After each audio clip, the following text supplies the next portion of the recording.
Começa agora mais um episódio do nosso quadro Mito ou Verdade. Hoje o nosso encontro tem um propósito ainda mais urgente.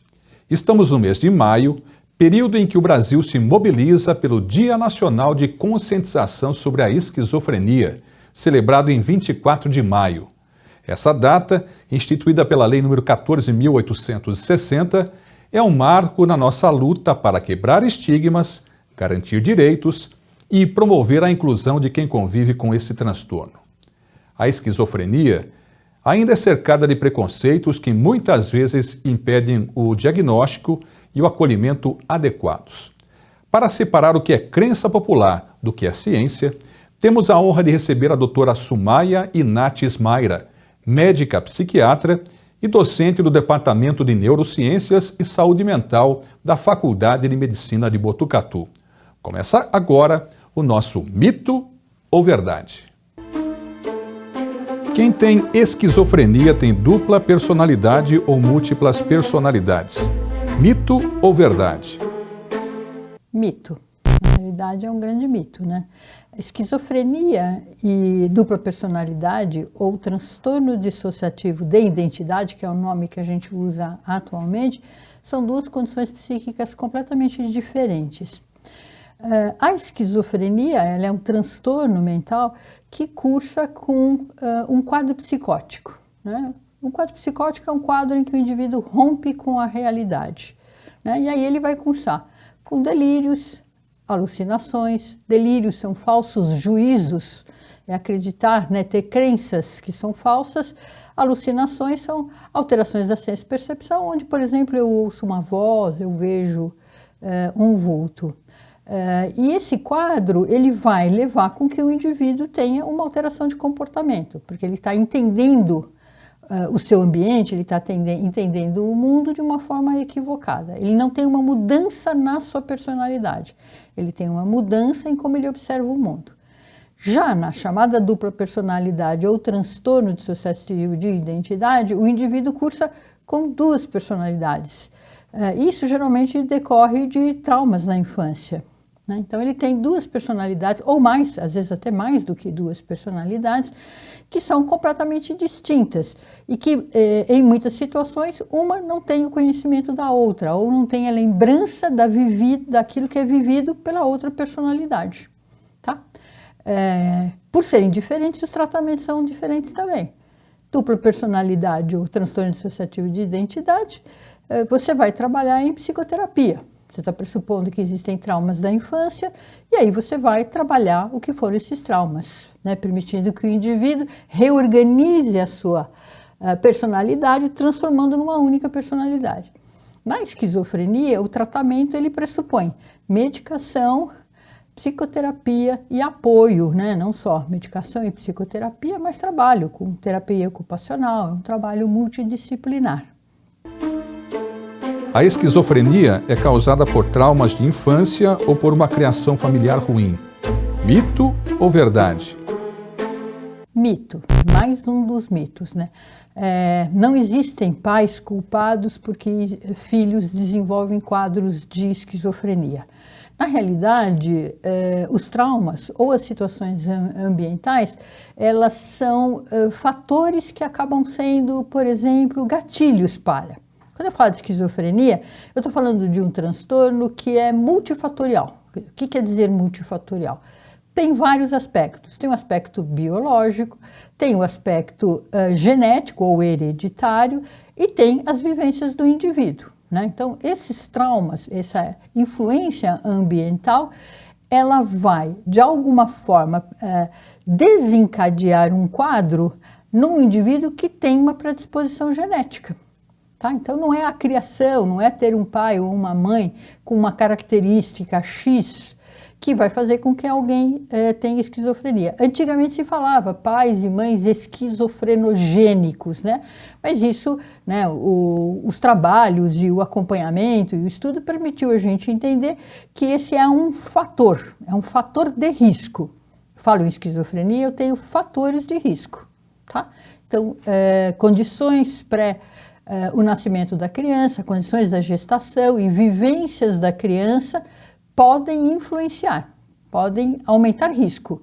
mas não sozinhos não determinam que alguém tenha esquizofrenia, por exemplo. Pessoas com esquizofrenia são necessariamente violentas ou perigosas para a sociedade? Mito ou verdade? Mito, mito. Aliás, esse é um dos mitos que aumentam o estigma, né? A ideia de que quem tem um transtorno mental ou de quem tem esquizofrenia especificamente, necessariamente serão pessoas violentas, agressivas e colocam em risco a sociedade.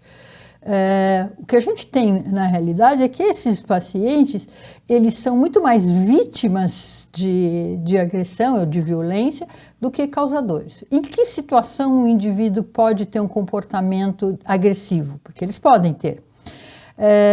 Quando eles estão no que a gente chama de um surto psicótico. Tá? Por que isso acontece? Porque o indivíduo, como eu falei, ele interpreta o mundo de uma forma alterada.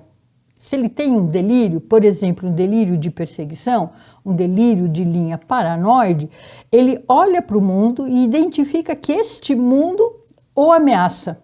Ele vive uma situação e entende que essa situação está ameaçando. E ao se sentir ameaçado, ele vai ter algum tipo de reação, né? E as reações, quando a gente se sente ameaçado, geralmente são fuga ou ataque. Então, muitas vezes o comportamento agressivo é um comportamento para me defender de uma situação que eu estou lendo equivocadamente como ameaçadora.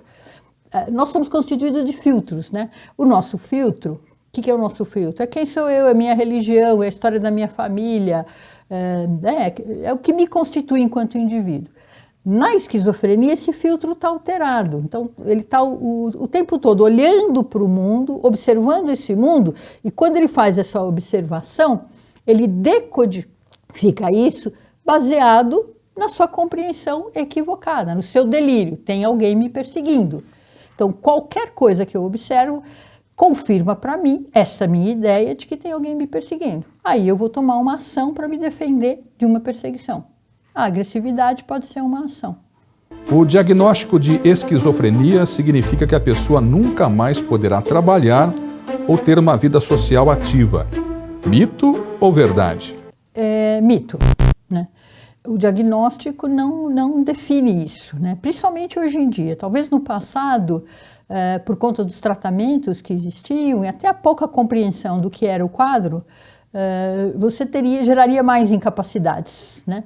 Mas hoje em dia, com os tratamentos que existem, que não são só medicamentosos, mas que têm um cuidado de trabalhar a ressocialização do indivíduo, a reinserção desse indivíduo na sociedade, a psicoterapia, a amplificação das suas habilidades, faz com que o indivíduo readquira uma vida muito próxima daquilo que era antes dele ter o quadro.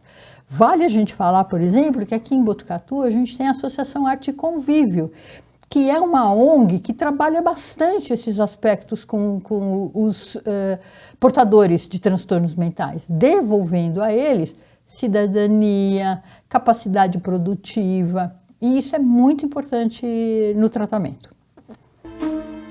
Se alguém na família tem esquizofrenia, os filhos obrigatoriamente também terão. Mito ou verdade?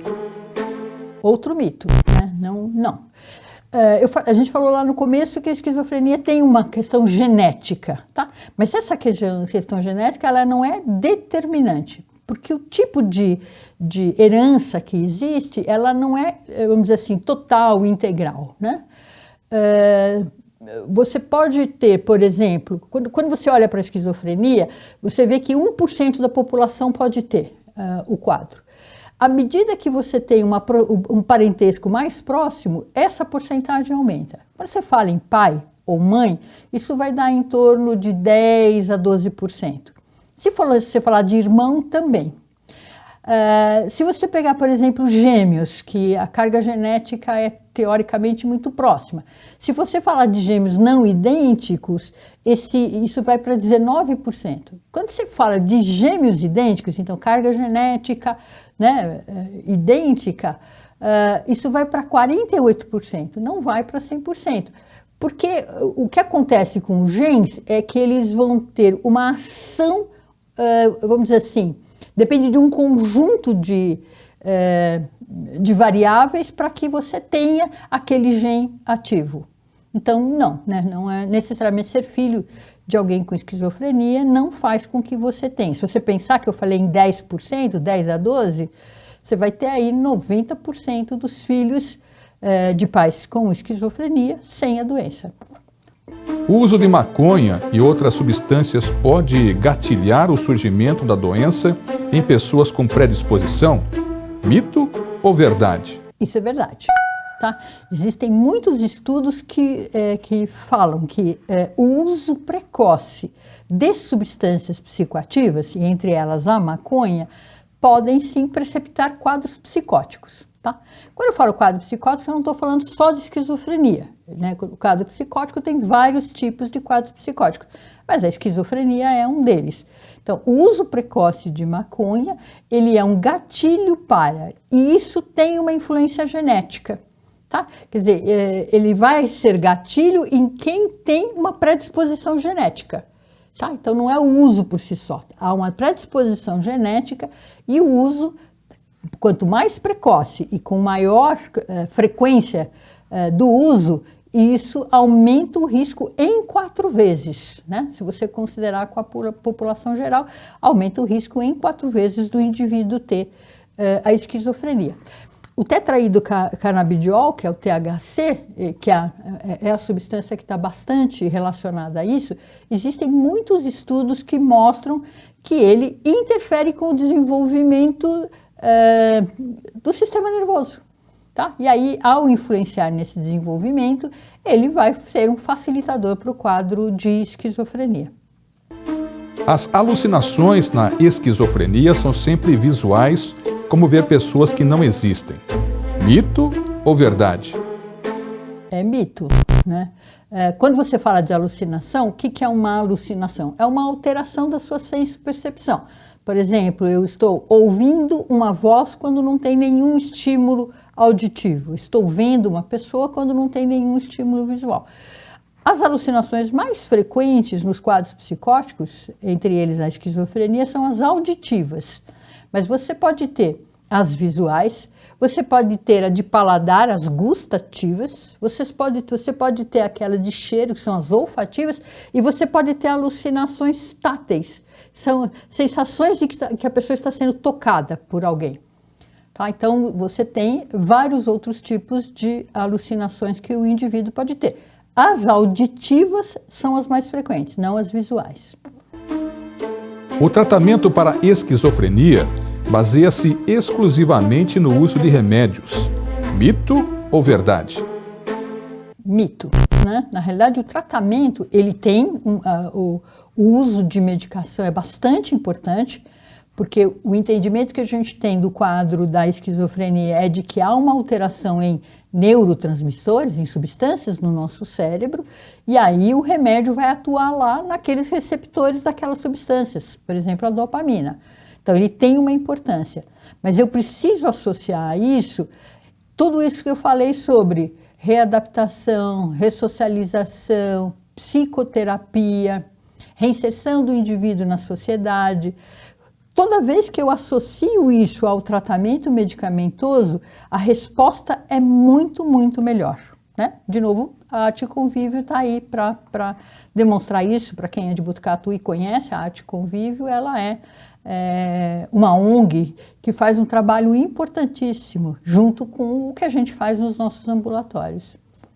Uma pessoa em surto psicótico perde completamente o contato com a realidade e não consegue discernir o que é real. Mito ou verdade? Isso é verdade. Isso é a definição de quadro psicótico, né? Então, um quadro psicótico, ele é uma quebra com a realidade. E aí ele vai cursar com delírios, quer dizer, um juízo equivocado da realidade e alucinações. Né? Então, um paciente com esquizofrenia, ele vai ter esses dois sintomas ali presentes. Então, ele começa a ter aquilo que eu falei, uma ideia de que alguém está perseguindo, uma ideia de que ele está aqui na Terra porque ele é um enviado direto que Deus mandou para uma missão. uma missão, é um delírio religioso.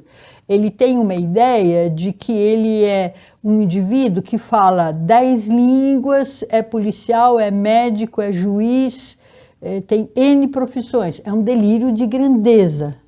Então, os delírios são falsos juízos. Alguns autores acham que são alterações de pensamento, mas tem autor que vai dizer que é um juízo de realidade. Eu vejo essa realidade de um jeito distorcido. E ao ver a realidade de um jeito distorcido, o meu comportamento ele vai se alinhar para aquilo que eu estou vendo. E um delírio, quando eu falo de um delírio, eu estou falando de uma crença que ela é inabalável. Ela não modifica apesar de provas em contrário.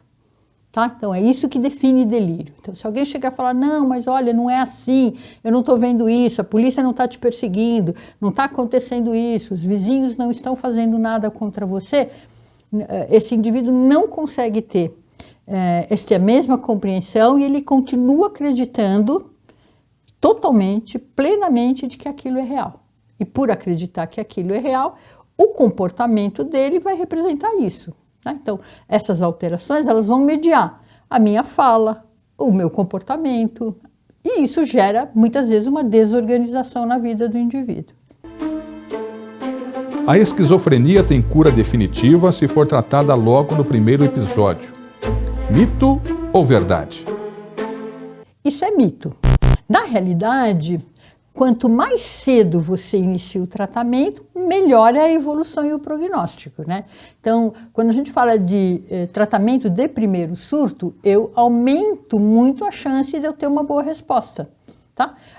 Porque eu começo já a atuar, eu vou diminuir as vivências que o indivíduo pode ter em função da sua compreensão do mundo, da sua alteração, e eu consigo também rapidamente reorganizar quimicamente esse cérebro, né, diminuindo o que são as perdas que o indivíduo pode ter num curso crônico de esquizofrenia. Então, não há dúvida que começar tratamento precoce é fundamental, né?